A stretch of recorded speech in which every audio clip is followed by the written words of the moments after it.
नमस्कार, मैं विजय पुनिया, आपका हमारे चैनल पर स्वागत है। चलिए चलते खबर की तरफ। आज है 20 जुलाई।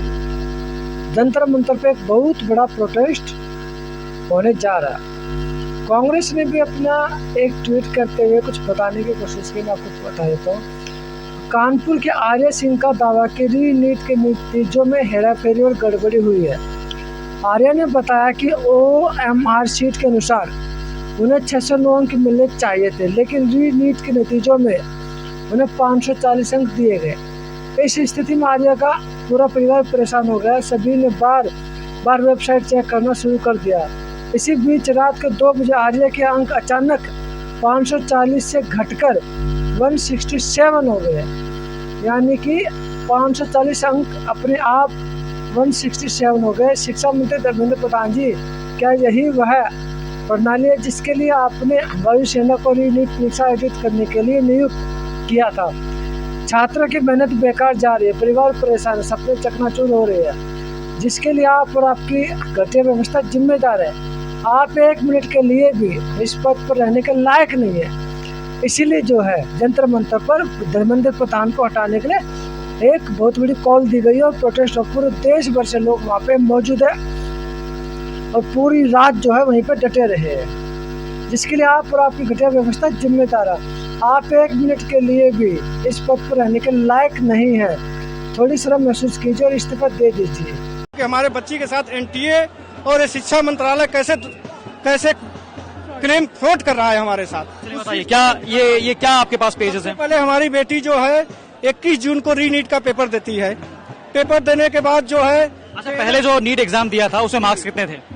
पहले हमने जब 2025 में दिया था तो सेम चीज हुई थी मेरे साथ। इससे इस री एग्जाम से पहले एक एग्जाम हुआ था जो पेपर लीक हो गया था। उसका नहीं लीक हो गया था, उसका OMR नहीं आया था। बट अगर मैं ऊपर से बताऊं तो 619 या 20 तक ऐसे आ रहे थे। क्या नाम है आपका? आर्या सिंह। ठीक है, तो आर्या, अब मुझे बताओ कि ये आपकी OMR शीट है, री एग्जाम की है। हाँ जी। अब इसके बाद बताइए क्या है ये? ये 13 जुलाई को ये OMR शीट हमें उनके ऑफिशियल पोर्टल पे वेबसाइट पे जारी किया जाता है, जिसमें रोल नंबर है आपका? नंबर सही है, ये टेक्स्ट बुकलेट नंबर इससे मैच है और कोड नंबर मेरा 70 है। और इसमें दिक्कत क्या है कि जो हमारा सीरियल नंबर है इसमें 772 टाइम्स में है। 72 टाइम्स। मैं आपको दिखाऊंगा आपको, अगर आप देख पाए स्क्रीन पर, देखिए 007007, जबकि ये क्रम जो है 1 2 3 4 5 6 इसमें नहीं है और 7 जो है 2 बार है। इसके बाद यहाँ सर 76 के बाद 77 नहीं है। अच्छा, यहाँ पे देखिए आप 76, 75, 76 और 77 नहीं है, 78 पे आ गया सीधे। उसके बाद सर 85 2 टाइम्स। अच्छा, 85 भी आप देख सकते हैं, 85 2 बार यहाँ पर है। अब इधर भी 75 के बाद 76 176 नहीं है, 177 आ गया और 170 2 टाइम्स है। वहाँ यहाँ है 170 और यहाँ पे 170। ठीक है, अब यहाँ पर अगर आप देखें तो फादर्स नेम लिखा हुआ है। हाँ, फादर्स नेम है, ये माता का नाम है और ये इन्विजिलेटर के सिग्नेचर से हमारे 1:30 बजे दिन में हुआ, जबकि होना नहीं चाहिए क्योंकि OMR हमें मिलती प्रोवाइड होती है 145 पे। ठीक है, तो अब इसमें मुझे बताओ, ये जो सीरियल नंबर आपके जो यहाँ पर बार बार आ रहे हैं, कुछ मिसिंग है, इसके बाद आप लोगों ने क्या किया? हमने जो है इसको क्या किया कि हमने जो चैलेंज पोर्टल दिया था NTA ने, उस पे हमने चैलेंज किया। इतना लिखने का उसमें नहीं था, हमने 77 को जो है हमने एक मुद्दा बनाया। अच्छा, अब अगर आप देखें तो ये जो है ये पेज जो आप देख रहे हैं, इसमें बकायदा ये कंप्लेंट वापस इन्होंने चैलेंज किया है और चैलेंज में आप देखिए रिमार्क यहाँ पर लिखा हुआ है, मेरे OMR में 77 मिसिंग है और 85 2 बार है। यानी कई सारी ऐसी डिफिकल्टीज थी, लेकिन आपको बता दें कि ये यहाँ पर स्पेस कम था, लिखने के लिए जगह कम थी, इसलिए 2 का जो है उन्होंने जिक्र किया है। फिर इसके बाद क्या हुआ? इसके बाद जो है उनके ऑफिशियल वेबसाइट पे दिखाना एक बार, हमारे को दूसरा OMR शीट जारी किया जाता है। ऑफिशियल से आपके पास अपडेटेड ये आता है। इससे भी इनके मार्क जो है मिलाने पर 609 ही बन रहे हैं, लेकिन OMR शीट चेंज हो जाती है। OMR शीट चेंज कहाँ से होती है? यहाँ से देखिए सर, यहाँ से नंबर चेंज हो जाते हैं OMR शीट के। ये 3824 हाँ, और यहाँ पर है 8838। और इसमें क्या है? इसमें अगर आप देखें तो 3828833 चेंज हो जाता है यहाँ पे। बाकी इससे भी 600। तो यहाँ पर भी रोल नंबर सेम है, बुकलेट सेम है, बुकलेट सब कुछ सेम है। नीचे आते हैं, नीचे यहाँ पर माता का नाम, पिता का नाम, और ये देखिए यहाँ पे क्या है? हो गया यहाँ पे। अच्छा, पहले वाले में क्या था? पहले वाले में दिखाइए। 1:30 बजे था सर। पहले वाले पेज में जो है अगर आप देखें तो यहाँ पर पहले वाले पेज में 1:30 दोपहर का, यहाँ पे 2 बजे हो गया। ऐसे कैसे हो सकता है? OMR शीट फेक हुई उन्होंने या तो हमारे को पहला वाला झूठा दिया था उन्होंने, दूसरा वाला सही दिया है। हम दूसरा वाले को सही मान रहे हैं, पहले वाले को हम सही नहीं मान रहे हैं। तो इससे बच्ची के हमारे 609 नंबर बने। तो पहले वाले OMR से 609 थे, दूसरा वाला जो OMR आया वो भी 609 थे। इसके बाद जब रिजल्ट आता है 16 तारीख को, तो आप टाइमिंग देख लीजिए। रिजल्ट है 16/7 यानी कि 16 जुलाई को रिजल्ट आया है और 11:38 पर रिजल्ट घोषित किया गया। इसके बाद ये रिजल्ट खुलता है 540 का और आप देखिए मार्क्स आ रहे हैं 540, लेकिन OMR पे काउंट करके कितना आ रहा था? 609। तो हमें इससे संतुष्टि नहीं थी, हमें बार बार खोल के हम लोग देख रहे थे कि हो सकता है कहीं हो गया। 3 बार हम लोगों ने खोला तो 540 आए, और जब चौथे बार हम लोगों ने खोला ये डेट बदली हो गई क्योंकि रात का समय। अच्छा, ये देखिए यहाँ पर अब समय बदल गया है, 17 जुलाई और ये सुबह मतलब भोर की बात है, मतलब 2:34 पे। ठीक है, जब ये खुला तो 167 करा गया ये। अब आप देखिए यहाँ पर मार्क्स जो है 167 जो है लिखा हुआ आ रहा है जी। फिर हमने क्या किया, दूसरे दिन जो है इसकी OMR शीट है जो NTA ने हमारे को दिया है ये आंसर।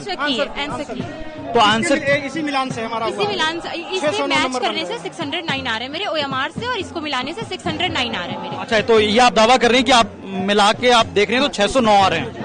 ठीक है, अब इसके बाद आपने क्या किया? हमने NTA को मेल किया सर, पूरा अपना लिख के जो है ये मेल किया है हमने। आप दिखाएं एक बार दिखाएं किस प्रकार से यहाँ पर मेल जो है ये आर्या सिंह द्वारा किया गया है बकायदा NTA को।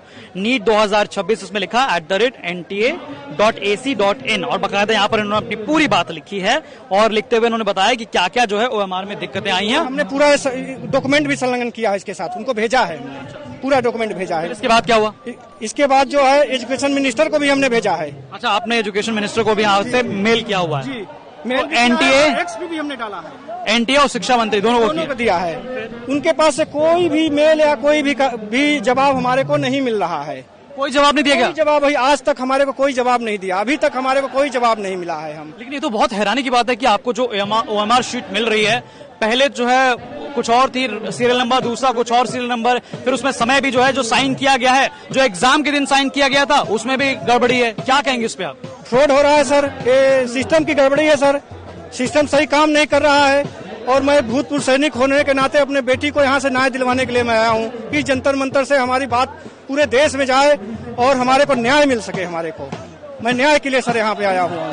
आप कब से प्रिपरेशन कर रहे हैं? सर मेरा 2 इयर्स हो चुके हैं। 2025 में भी मैंने नीट दिया था और 2026 में भी मैंने नीट दिया। नीट और रीनीट दोनों का एग्जाम दिया है मैंने। तो आपके 10th और 12th में कितने मार्क्स थे? सर मेरे 10th में भी 80% थे, और नहीं सर 10th में मेरे 76% थे और 12th में 80% थे। तो आप UP बोर्ड से या CBSE? CBSE बोर्ड से। CBSE बोर्ड से। तो आपने मतलब बायोलॉजी लिया था और आपका सपना था कि डॉक्टर बनने। जी सर। लेकिन अभी आप देख रही हैं कि आपको पहले जो है जो आपको OMR शीट मिली थी उसके हिसाब से आपको 609 मार्क्स मिल रहे थे, लेकिन एकदम से जब रिजल्ट घोषित हुआ तो 157। इस पर क्या कहेंगे? सर तो मैं ये कहना चाहती हूँ, एक ही बच्चे के 2 रिजल्ट ओपन हो कैसे सकते हैं? अगर ओपन हो भी रहा है तो सर हमने जब ये अपने कानपुर में न्यूज़पेपर्स में निकलवाया तो उनको न्यूज़पेपर में उन लोगों ने हमें मेल ना दे के न्यूज़पेपर जैसे अमर उजाला हो गया उनको उन्होंने मेल किया। अच्छा, आप अखबार में भी छपवा चुके हैं, कहाँ है वो अखबार प्रिंट?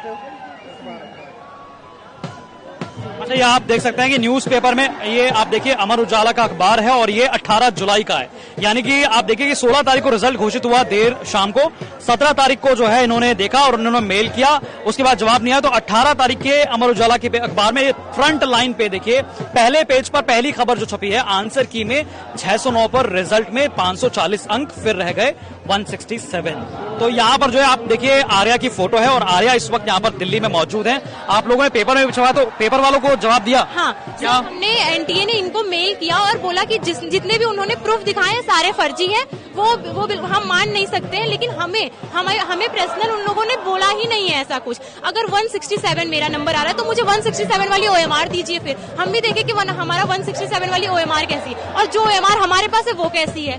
तो मुझे ये हमसे ना तो NTA ने हमें कोई भी जवाब दिया है, लेकिन अमर उजाला और दैनिक जागरण में भी उन्होंने ये सेम बातें कही है कि इनके पास जो भी प्रूफ है वो सारे फेक हैं। अच्छा, न्यूज वालों को जो है तुरंत जवाब मिल जा रहा है, आप लोग जवाब नहीं पहुंचे? हमारे पास एक भी रिप्लाई तक नहीं है, ना तो एजुकेशन मिनिस्टर से और ना ही NTA से। अच्छा, एक स्टूडेंट होने के तौर पे आप जब तैयारी करते हैं मेडिकल की तो आपके दिमाग में बहुत सारी चीजें होती हैं, आप प्रिपरेशन में लगातार लगे रहते हैं, लेकिन जब आपके साथ इस तरह से कुछ काम हो जाए या नीट की तरफ से आप देख रहे हैं क्या रिस्पॉन्स मिल रहा है, क्या चल रहा है दिमाग में?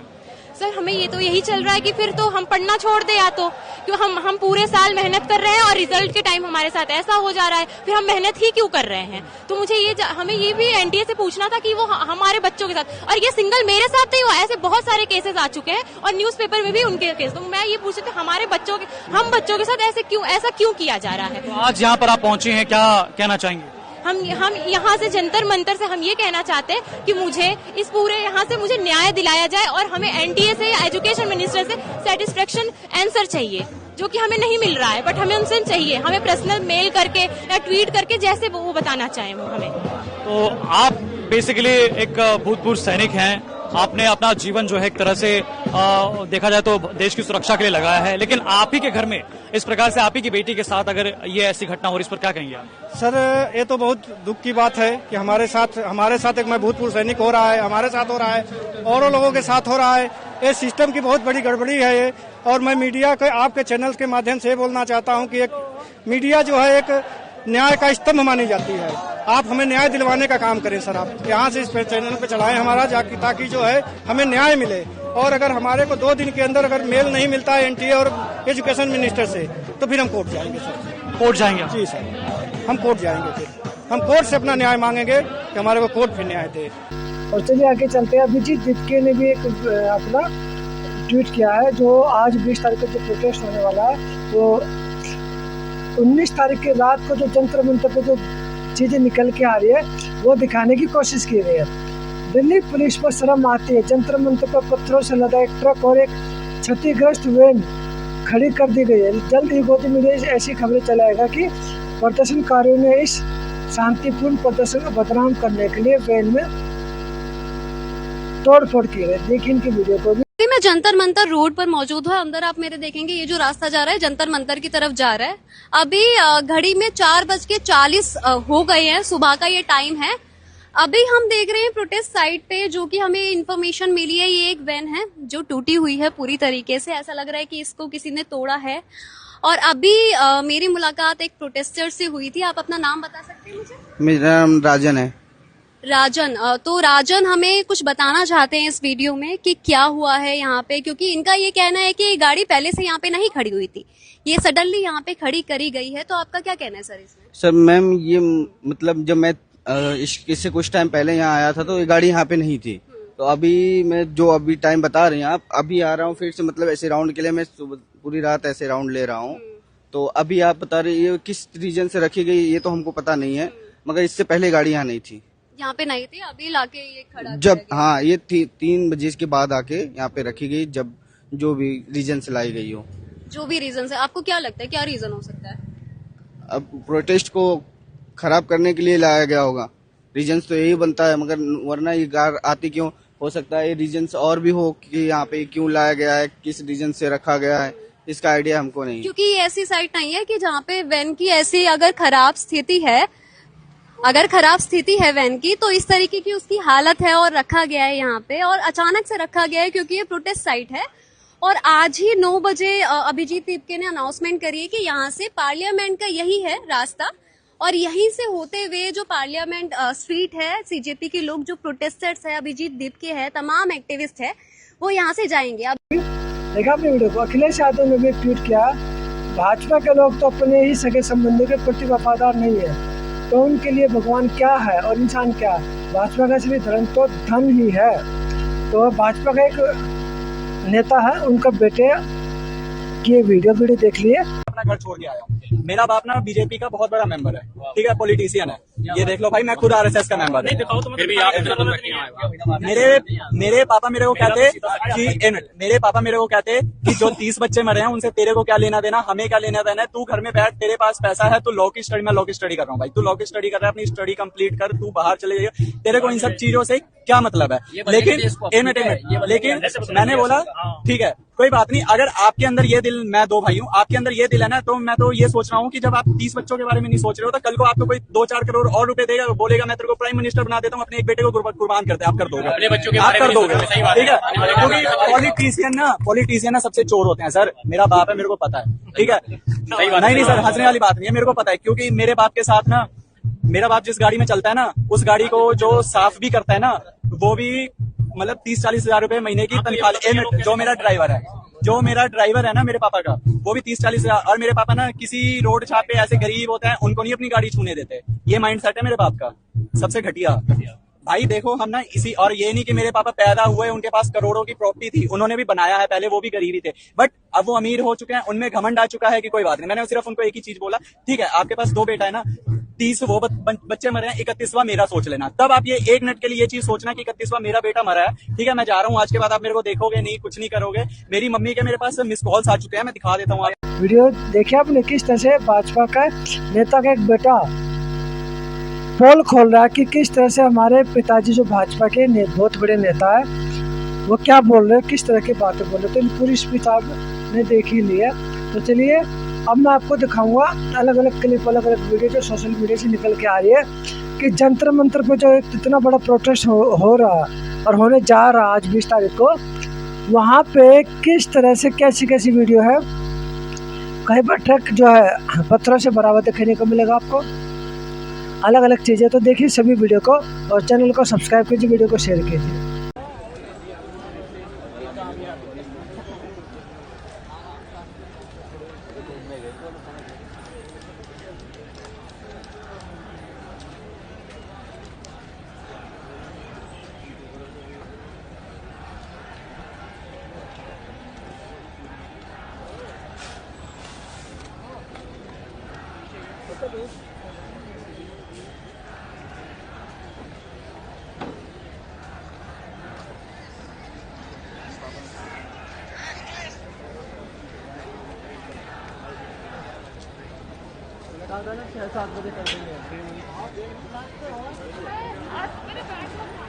चलो कोई नहीं, ठीक है।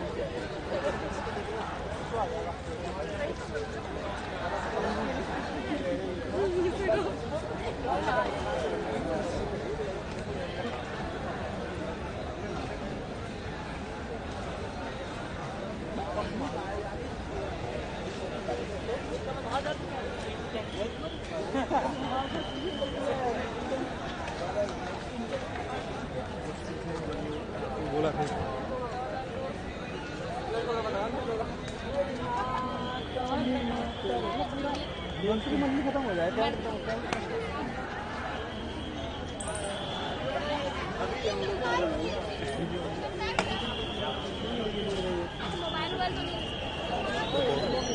उधर नहीं देंगे यहाँ से ये लड़िए।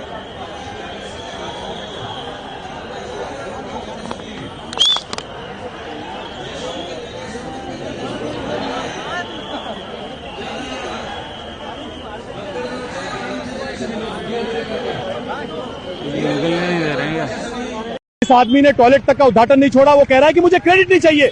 5 किलो राशन देकर उसके बैग पर अपना फोटो छपा दिया। वो आदमी कह रहा है कि मुझे क्रेडिट नहीं चाहिए। कोरोना वैक्सीन के सर्टिफिकेट पर जिसने अपना फोटो छपा दिया वो कह रहा है कि मुझे क्रेडिट नहीं चाहिए। दवा फार्मेसी पर बड़े बड़े पोस्टर होर्डिंग लगवाकर वो आदमी कह रहा है कि मुझे क्रेडिट नहीं चाहिए। खाद के 50 किलो कट्टे को 40 किलो करके उस पर अपना फोटो छपा दिया। वो आदमी कह रहा है कि मुझे क्रेडिट नहीं चाहिए। इंदिरा गांधी आवास योजना का सिर्फ नाम बदलकर उस पर अपना फोटो छपा दिया। वो आदमी कह रहा है कि मुझे क्रेडिट नहीं चाहिए। किसानों की आय 8 गुना करने वाला, उनका कर्ज माफी का जुमला फेंकने वाला 500 रुपए महीने का देकर उस पर अपना फोटो छपा दिया। वो आदमी कहता है कि मुझे क्रेडिट नहीं चाहिए। मनरेगा का नाम बदलकर उस पर अपना फोटो छपा दिया। वो आदमी कह रहा है कि मुझे क्रेडिट नहीं चाहिए। School, college, university, stadium, hospital, airport, धर्मशाला, पीजीआई, पेट्रोल पंप, सभी सरकारी मखौले पर अपने बड़े बड़े पोस्टर होर्डिंग लगवाने वाले कह रहे हैं कि मुझे क्रेडिट नहीं चाहिए। ये तो इतना बड़ा क्रेडिट खोरे, कल को ये महात्मा गांधी के फोटो नोट से हटवाकर अपना फोटो लगवा दे तो हैरान मत होना। दोस्तों, इस सच को आप तक पहुंचाने के लिए मुझे क्रेडिट चाहिए। मेरा क्रेडिट बस इतना है कि आप जागे। अगर आपको भी लगता है कि सच बोलना मेरा हक है तो इस वीडियो को लाइक करो, सब्सक्राइब करो और इस क्रेडिट का हिस्सा बनो। धन्यवाद। आज इसका ही करना चाहिए सरकार के लिए देश में प्रजातंत्र और संविधान की धज्जियां उड़ाने।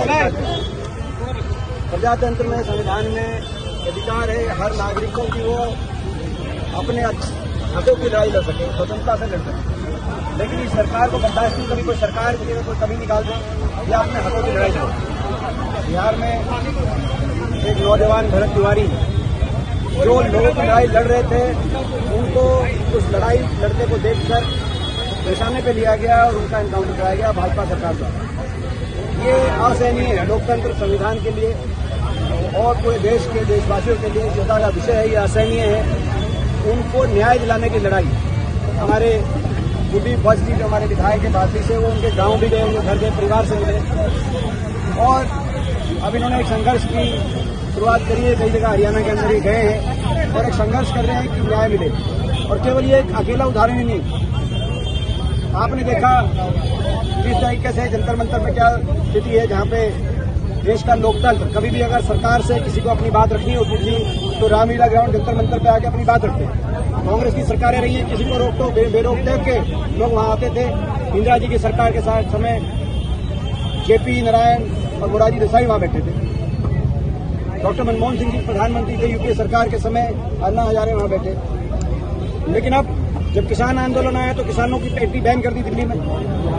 जब हमारी महिला, हमारी खिलाड़ी बैठी, उनको घसीट घसीट के उतारा जंतर मंतर से। और जब हमारे अभी आप देखे थे, आप 20 दिन से एक सोनम वांगचुक जिन्होंने उपवास रखा हुआ था, छात्रों की आवाज उठा रहे थे, तो उनको भी घसीटा गया। तो ये पूरे सारे देश में इस तरह का माहौल बन रहा है।